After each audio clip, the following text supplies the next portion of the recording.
Good evening and welcome back to A Christmas Carol by Charles Dickens. We're going to dive right into Stave 2 here.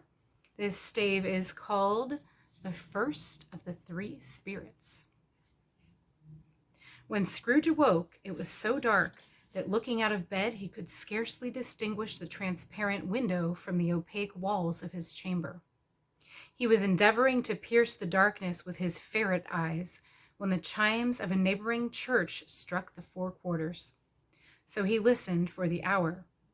To his great astonishment, the heavy bell went on from 6 to 7, and from 7 to 8, and regularly up to 12, then stopped. 12! It was past 2 when he went to bed. The clock was wrong. An icicle must have got into the works. 12. He touched the spring of his repeater to correct this most preposterous clock. Its rapid little pulse beat 12 and stopped. "Why, it isn't possible," said Scrooge, "that I can have slept through a whole day and far into another night. It isn't possible that anything has happened to the sun, and this is 12 at noon." The idea being an alarming one, he scrambled out of bed and groped his way to the window. He was obliged to rub the frost off with the sleeve of his dressing gown before he could see anything, and could see very little then. All he could make out was that it was still very foggy and extremely cold, and that there was no noise of people running to and fro and making a great stir, as there unquestionably would have been if night had beaten off bright day and taken possession of the world. This was a great relief, because 3 days after sight of this first of exchange pay to Mr. Ebenezer Scrooge or his order, and so forth, would have become a mere United States security if there were no days to count by. Scrooge went to bed again and thought and thought and thought it over and over and over, and could make nothing of it. The more he thought, the more perplexed he was, and the more he endeavored not to think, the more he thought. Marley's ghost bothered him exceedingly. Every time he resolved within himself, after mature inquiry, that it was all a dream, his mind flew back again like a strong spring released to its first position, and presented the same problem to be worked all through. Was it a dream or not? Scrooge lay in this state until the chime had gone 3 quarters more, when he remembered on a sudden that the ghost had warned him of a visitation when the bell tolled 1. He resolved to lie awake until the hour was past, and considering that he could no more go to sleep than go to heaven, this was perhaps the wisest resolution in his power. The quarter was so long that he was more than once convinced he must have sunk into a doze unconsciously and missed the clock. At length it broke upon his listening ear. "Ding dong." "A quarter past," said Scrooge, counting. "Ding dong." "Half past," said Scrooge. "Ding dong." "A quarter to it," said Scrooge. "Ding dong." "The hour itself," said Scrooge triumphantly, "and nothing else." He spoke before the hour bell sounded, which it now did with a deep, dull, hollow, melancholy 1. Light flashed up in the room upon the instant, and the curtains of his bed were drawn. The curtains of his bed were drawn aside, I tell you, by a hand. Not the curtains at his feet, nor the curtains at his back, but those to which his face was addressed. The curtains of his bed were drawn aside, and Scrooge, starting up into a half-recumbent attitude, found himself face to face with the unearthly visitor who drew them, as close to it as I am now to you, and I am standing in the spirit at your elbow. It was a strange figure, like a child, yet not so like a child as like an old man, viewed through some supernatural medium which gave him the appearance of having receded from view and being diminished to a child's proportions. Its hair, which hung about its neck and down its back, was white as if with age, and yet the face had not a wrinkle in it, and the tenderest bloom was on the skin. The arms were very long and muscular, the hands the same, as if its hold were of uncommon strength.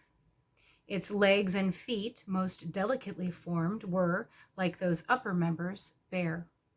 It wore a tunic of the purest white, and round its waist was bound a lustrous belt, the sheen of which was beautiful.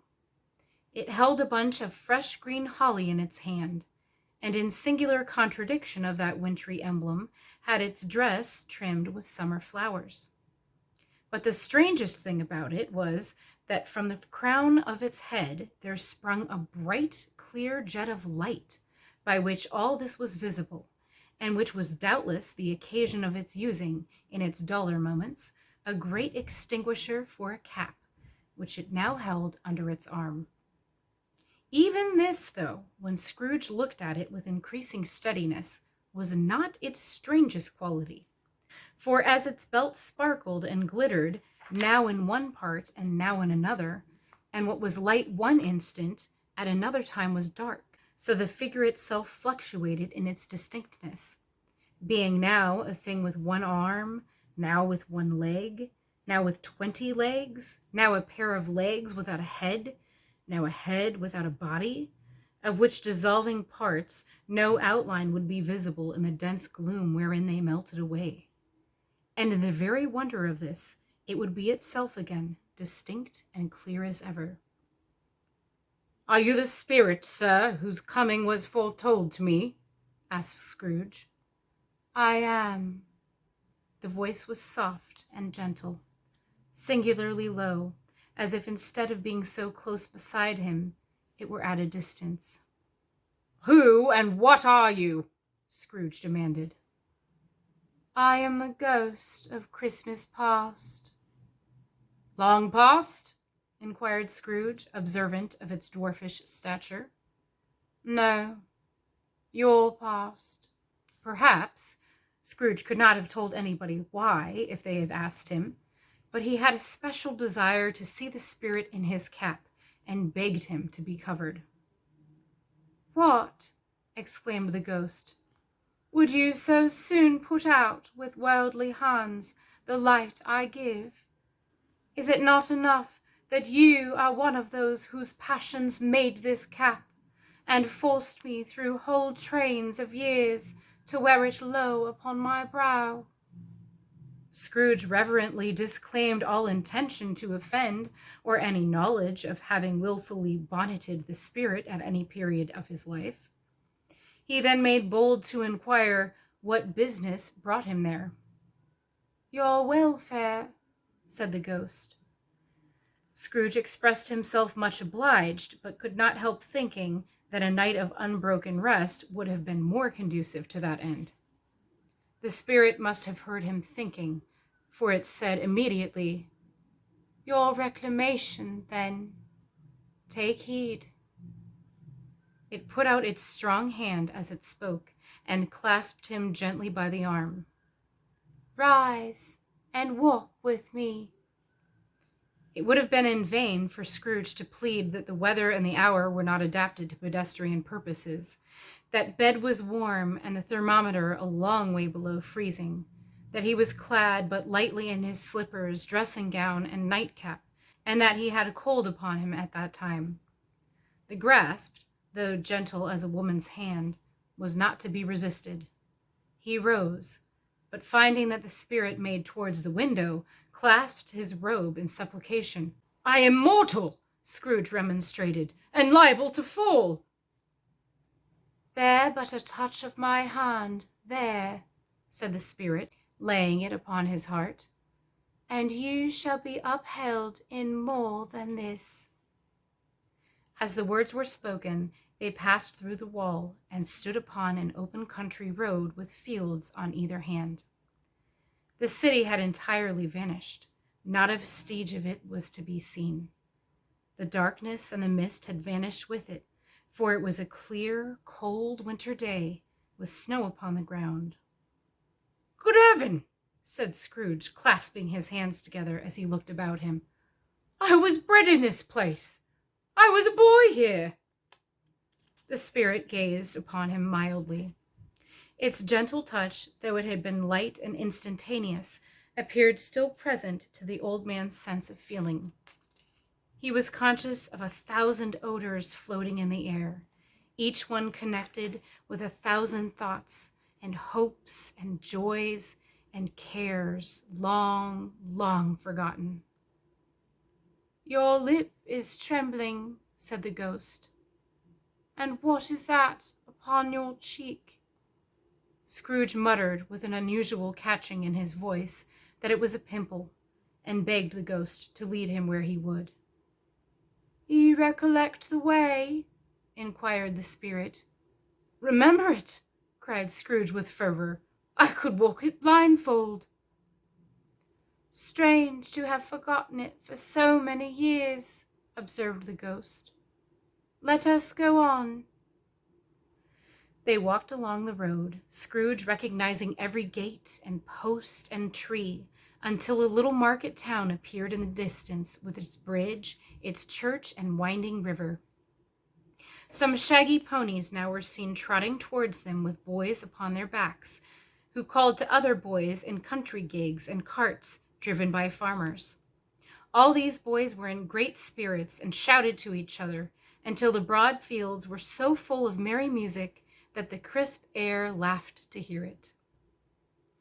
"These are but shadows of the things that have been," said the ghost. "They have no consciousness of us."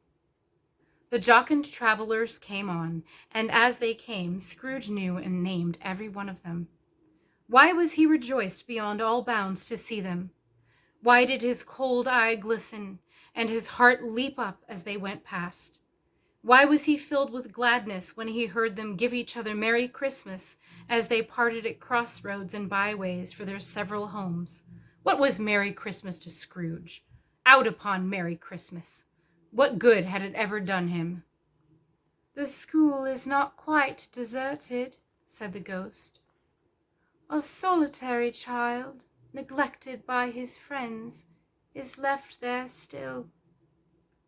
Scrooge said he knew it, and he sobbed. They left the high road by a well-remembered lane, and soon approached a mansion of dull red brick, with a little weathercock-surmounted cupola on the roof, and a bell hanging in it. It was a large house, but one of broken fortunes, for the spacious offices were little used, their walls were damp and mossy, their windows broken, and their gates decayed. Fowls clucked and strutted in the stables, and the coach houses and sheds were overrun with grass. Nor was it retentive of its ancient state within, for entering the dreary hall and glancing through the open doors of many rooms, they found them poorly furnished, cold, and vast. There was an earthy savor in the air, a chilly bareness in the place, which associated itself somehow with too much getting up by candlelight, and not too much to eat. They went, the ghost and Scrooge, across the hall to a door at the back of the house. It opened before them and disclosed a long, bare, melancholy room, made barer still by lines of plain deal forms and desks. At one of these, a lonely boy was reading near a feeble fire, and Scrooge sat down upon a form and wept to see his poor forgotten self as he used to be. Not a latent echo in the house, not a squeak and scuffle from the mice behind the paneling, not a drip from the half-thawed water-spout in the dull yard behind, not a sigh among the leafless boughs of one despondent poplar, not the idle swinging of an empty storehouse door, no, not a clicking in the fire, but fell upon the heart of Scrooge with a softening influence and gave a freer passage to his tears. The spirit touched him on the arm and pointed to his younger self, intent upon his reading. Suddenly, a man in foreign garments, wonderfully real and distinct to look at, stood outside the window with an axe stuck in his belt and leading by the bridle an ass laden with wood. "Why, it's Ali Baba!" Scrooge exclaimed in ecstasy. "It's dear old honest Ali Baba! Yes, I know! One Christmas time, when yonder solitary child was left here all alone, he did come for the first time, just like that. Poor boy. And Valentine, said Scrooge, and his wild brother Orson. There they go. And what's his name, who was put down in his drawers asleep at the gate of Damascus? Don't you see him? And the Sultan's groom turned upside down by the genie. There he is upon his head. Serve him right. I'm glad of it. What business had he to be married to the princess? To hear Scrooge expending all the earnestness of his nature on such subjects in a most extraordinary voice between laughing and crying, and to see his heightened and excited face, would have been a surprise to his business friends in the city indeed. There's the parrot, cried Scrooge. Green body and yellow tail, with a thing like a lettuce growing up the top of his head. There he is. Poor Robin Crusoe, he called him when he came home again after sailing around the island. Poor Robin Crusoe. Where have you been, Robin Crusoe? The man thought he was dreaming, but he wasn't. It was the parrot, you know. There goes Friday, running for his life to the little creek. Hallo! Whoop! Halloo! Then, with a rapidity of transition very foreign to his usual character, he said, in pity for his former self, Poor boy, and cried again. I wish, Scrooge muttered, but it's too late now. What is the matter? Asked the spirit. Nothing, said Scrooge. Nothing. There was a boy singing a Christmas carol at my door last night. Should like to have given him something. That's all. The ghost smiled thoughtfully and waved its hand, saying as it did so, Let us see another Christmas. Scrooge's former self grew larger at the words, and the room became a little darker and more dirty. The panels shrunk, the windows cracked, fragments of plaster fell out of the ceiling, and the naked laths were shown instead. But how all this was brought about, Scrooge knew no more than you do. He only knew that it was quite correct, that everything had happened so, that here he was alone again, when all the other boys had gone home for the jolly holidays. He was not reading now, but walking up and down despairingly. Scrooge looked at the ghost, and with a mournful shaking of his head, glanced anxiously towards the door. It opened, and a little girl much younger than the boy came darting in, and putting her arms about his neck and often kissing him, addressed him as her dear, dear brother. I have come to bring you home, dear brother, said the child, clapping her tiny hands and bending down to laugh. To bring you home, home, home. Home, little Fan, returned the boy. Yes, said the child, brimful of glee. Home for good and all. Home for ever and ever. Father is so much kinder than he used to be, that home's like heaven. He spoke so gently to me one dear night when I was going to bed that I was not afraid to ask him once more if you might come home, and he said yes, you should, and sent me in a coach to bring you. And you're to be a man, said the child, opening her eyes, and I'll never to come back here. But first, we're to be together all Christmas long and have the merriest time in all the world. You're quite a woman, little Fan, exclaimed the boy. She clapped her hands and laughed and tried to touch his head, but being too little, laughed again and stood on tiptoe to embrace him. Then she began to drag him in her childish eagerness toward the door, and he, nothing loath to go, accompanied her. A terrible voice in the hall cried, Bring down Master Scrooge's box there! And in the hall appeared the schoolmaster himself, who glared on Master Scrooge with a ferocious condescension, and threw him into a dreadful state of mind by shaking hands with him. He then conveyed him and his sister into the veriest old well of a shivering best parlor that ever was seen, where the maps upon the wall and the celestial and terrestrial globes in the windows were waxy with cold. Here he produced a decanter of curiously light wine and a block of curiously heavy cake, and administered installments of these dainties to the young people, at the same time sending out a meager servant to offer a glass of something to the postboy, who answered that he thanked the gentleman, but if it was the same tap as he had tasted before, he had rather not. Master Scrooge's trunk being by this time tied on top of the chaise, the children bade the schoolmaster good-bye right willingly, and getting into it, drove gaily down the garden sweep, the quick wheels dashing the hoar frost and snow from off the dark leaves of the evergreens like spray. "Always a delicate creature, whom a breath might have withered," said the ghost, "but she had a large heart." "So she had," cried Scrooge. "You're right. I will not gainsay it, spirit. God forbid." "She died a woman," said the ghost, "and had, I think, children." "One child," Scrooge returned. "True," said the ghost. "Your nephew." Scrooge seemed uneasy in his mind, and answered briefly, "Yes." Although they had but that moment left the school behind them, they were now in the busy thoroughfares of a city, where shadowy passengers passed and repassed, where shadowy carts and coaches battled for the way, and all the strife and tumult of a real city were. It was made plain, though, by the dressing of the shops, that here too it was Christmas time again, but it was evening, and the streets were lighted up. The ghost stopped at a certain warehouse door and asked Scrooge if he knew it. "Know it?" said Scrooge. "Was I apprenticed here?" They went in.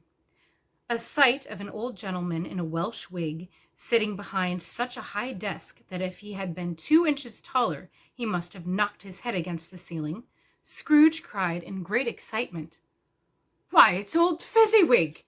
Bless his heart! It's Fezziwig alive again!" Old Fezziwig laid down his pen and looked up at the clock, which pointed to the hour of 7. He rubbed his hands, adjusted his capacious waistcoat, laughed all over himself from his shoes to his organ of benevolence, and called out in a comfortable, oily, rich, fat, jovial voice, "Yo-ho there, Ebenezer! Dick!" Scrooge's former self, now grown a young man, came briskly in, accompanied by his fellow apprentice. "Dick Wilkins, to be sure," said Scrooge to the ghost. "Bless me, yes, there he is. He was very much attached to me, was Dick.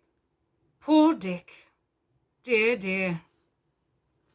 "Yo-ho, my boys," said Fezziwig. "No more work tonight. Christmas Eve, Dick. Christmas, Ebenezer.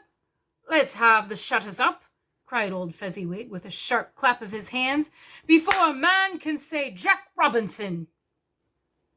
You wouldn't believe how those two fellows went at it. They charged into the street with the shutters. 1, 2, 3, had 'em up in their places. 4, 5, 6, barred 'em and pinned 'em. 7, 8, 9, and came back before you could have got to 12, panting like racehorses. "Hilly-ho!" cried Fezziwig, skipping down from the high desk with wonderful agility. "Clear away, my lads, and let's have lots of room here. Hilly-ho, Dick! Cheer up, Ebenezer! Clear away!" There was nothing they wouldn't have cleared away, or couldn't have cleared away, with old Fezziwig looking on. It was done in a minute. Every movable was packed off, as if it were dismissed from public life for evermore. The floor was swept and watered, the lamps were trimmed, fuel was heaped upon the fire, and the warehouse was as snug and warm and dry and bright a ballroom as you would desire to see upon a winter's night.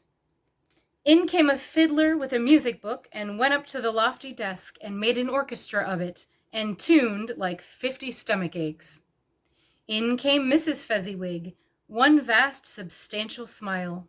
In came the 3 Miss Fezziwigs, beaming and lovable. In came the 6 young followers whose hearts they broke. In came all the young men and women employed in the business. In came the housemaid with her cousin, the baker. In came the cook with her brother's particular friend, the milkman. In came the boy from over the way, who was suspected of not having board enough from his master, trying to hide himself behind the girl from next door, but one who was proved to have had her ears pulled by her mistress. In they all came, one after another, some shyly, some boldly, some gracefully, some awkwardly, some pushing, some pulling. In they all came, any way and every how.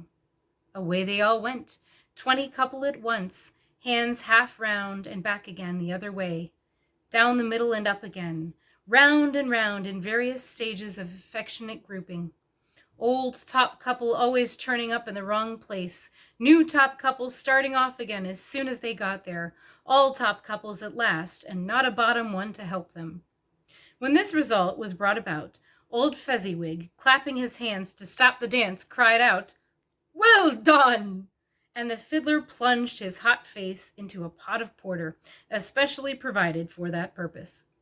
But scorning rest, upon his reappearance, he instantly began again, though there were no dancers yet, as if the other fiddler had been carried home, exhausted, on a shutter, and he were a brand new man resolved to beat him out of sight or perish. There were more dances, and there were forfeits, and more dances, and there was cake, and there was negus, and there was a great piece of cold roast, and there was a great piece of cold boiled, and there were mince pies and plenty of beer. But the great effect of the evening came after the roast and boiled, when the fiddler, an artful dog, mind, the sort of man who knew his business better than you or I could have told him, struck up Sir Roger de Coverley. Then old Fezziwig stood out to dance with Mrs. Fezziwig. Top couple, too, with a good stiff piece of work cut out for them, 3 or 4 and 20 pair of partners, people who were not to be trifled with, people who would dance and had no notion of walking. But if they had been twice as many, 4 times, old Fezziwig would have been a match for them, and so would Mrs. Fezziwig. As to her, she was worthy to be his partner in every sense of the term. If that's not high praise, tell me higher, and I'll use it. A positive light appeared to issue from Fezziwig's calves. They shone in every part of the dance like moons. You couldn't have predicted at any given time what would have become of them next. And when old Fezziwig and Mrs. Fezziwig had gone all through the dance, advance and retire, both hands to your partner, bow and curtsy, corkscrew, thread the needle, and back again to your place, Fezziwig cut so deftly that he appeared to wink with his legs, and came upon his feet again without a stagger. When the clock struck 11, this domestic ball broke up. Mr. and Mrs. Fezziwig took their stations, one on either side of the door, and shaking hands with every person individually as he or she went out, wished him or her a Merry Christmas. When everybody had retired but the 2 prentices, they did the same to them, and thus the cheerful voices died away, and the lads were left to their beds, which were under a counter in the back shop. During the whole of this time, Scrooge had acted like a man out of his wits. His heart and soul were in the scene and with his former self. He corroborated everything, remembered everything, enjoyed everything, and underwent the strangest agitation. It was not until now, when the bright faces of his former self and Dick were turned from them, that he remembered the ghost, and became conscious that it was looking full upon him, while the light upon its head burnt very clear. "A small matter," said the ghost, "to make these silly folks so full of gratitude." "Small," echoed Scrooge. The spirit sighed to him to listen to the 2 apprentices who were pouring out their hearts in praise of Fezziwig, and when he had done so, said, "Why, is it not? He has spent but a few pounds of your mortal money, 3 or 4 perhaps. Is that so much that he deserves his praise?" "It isn't that," said Scrooge, heated by the remark, and speaking unconsciously like his former, not his latter self. "It isn't that, Spirit. He has the power to render us happy or unhappy, to make our service light or burdensome, a pleasure or toil. Say that his power lies in words and looks, in things so slight and insignificant that it is impossible to add and count him up. What then? The happiness he gives is quite as great as if it cost a fortune." He felt the spirit's glance and stopped. "What is the matter?" asked the ghost. "Nothing particular," said Scrooge. "Something, I think," the ghost insisted. "No," said Scrooge. "No, I should like to be able to say a word or two to my clerk just now. That's all."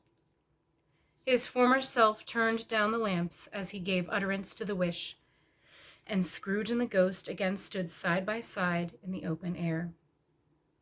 "My time grows short," observed the spirit.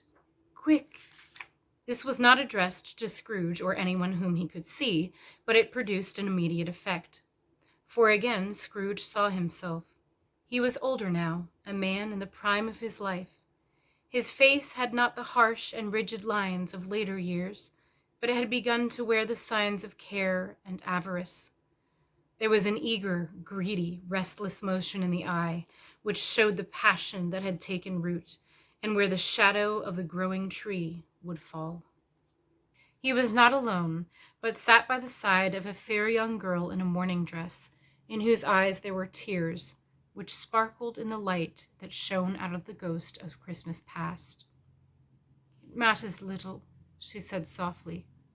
"To you, very little. Another idol has displaced me, and if it can cheer and comfort you in time to come, as I would have tried to do, I have no just cause to grieve." "What idol has displaced you?" he rejoined. "A golden one."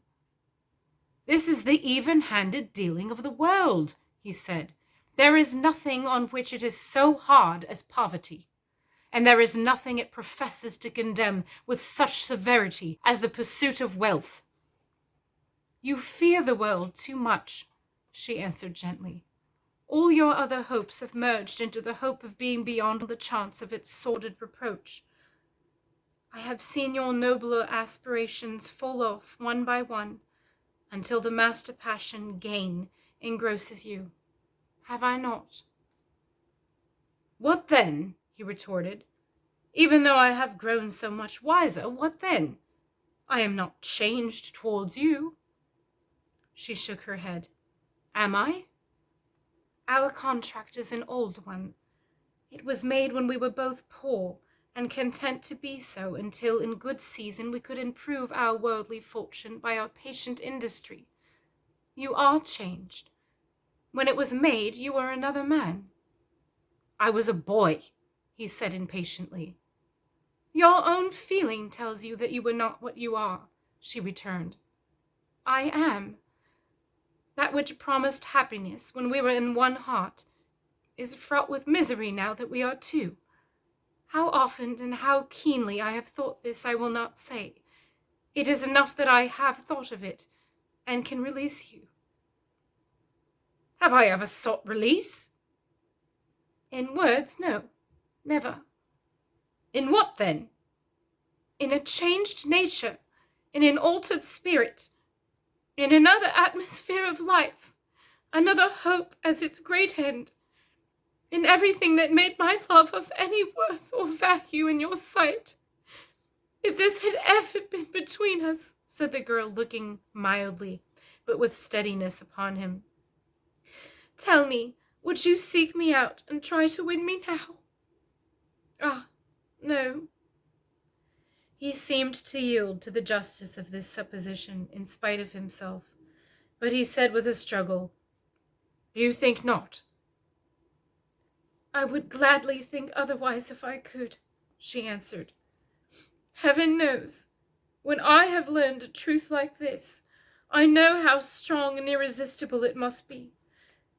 But if you were free today, tomorrow, yesterday, can I even believe that you would choose a dowerless girl, who you, in your very confidence with her, weigh everything by gain, or choosing her, if for a moment or two you were false enough to your one guiding principle to do so, Do I not know that your repentance and regret would surely follow? I do, and I release you with a full heart, for the love of him you once were." He was about to speak, but with her head turned from him, she resumed, "You may. The memory of what is past half makes me hope you will have pain in this, a very, very brief time, and you will dismiss the recollection of it gladly as an unprofitable dream, from which it happened well that you awoke. May you be happy in the life you have chosen." She left him, and they parted. "Spare it," said Scrooge. "Show me no more. Conduct me home. Why do you delight to torture me?" "One shadow more," exclaimed the ghost. "No more," cried Scrooge. "No more. I don't wish to see it. Show me no more." But the relentless ghost pinioned him in both his arms and forced him to observe what happened next. They were in another scene and place, a room not very large or handsome, but full of comfort. Near to the winter fire sat a beautiful young girl, so like that last that Scrooge believed it was the same, until he saw her, now a comely matron, sitting opposite her daughter. The noise in this room was perfectly tumultuous, for there were more children there than Scrooge in his agitated state of mind could count, and unlike the celebrated herd in the poem, they were not 40 children conducting themselves like one, but every child was conducting itself like 40. The consequences were uproarious beyond belief, but no one seemed to care. On the contrary, the mother and daughter laughed heartily and enjoyed it very much, and the latter, soon beginning to mingle in the sports, got pillaged by the young brigands most ruthlessly. What would I not have given to be one of them? Though I never could have been so rude. No, no.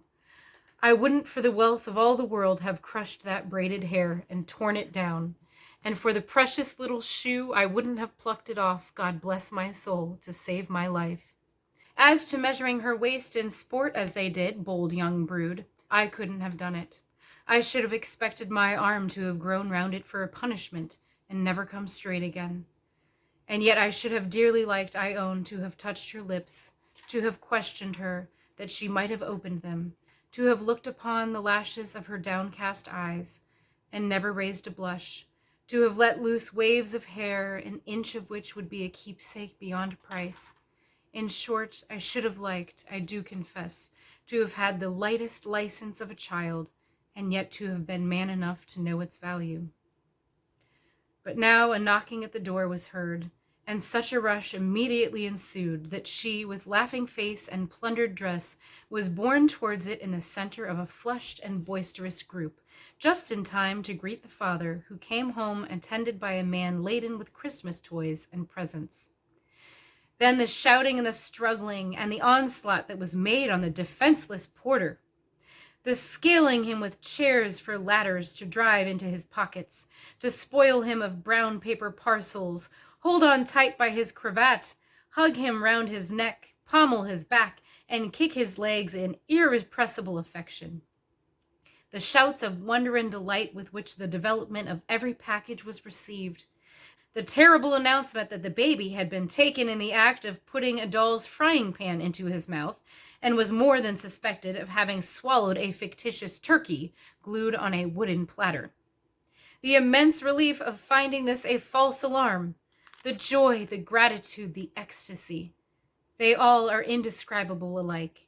It is enough that by degrees the children and their emotions got out of the parlor, and by one stair at a time, up to the top of the house where they went to bed, and so subsided.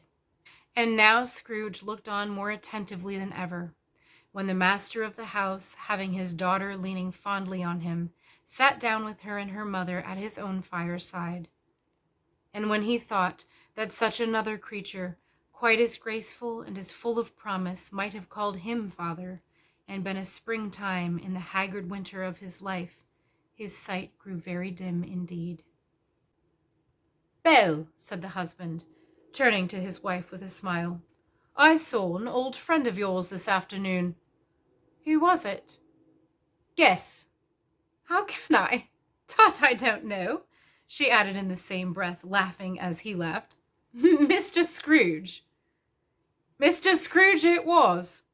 I passed his office window, and it was not shut up, and he had a candle inside, and I could scarcely help seeing him.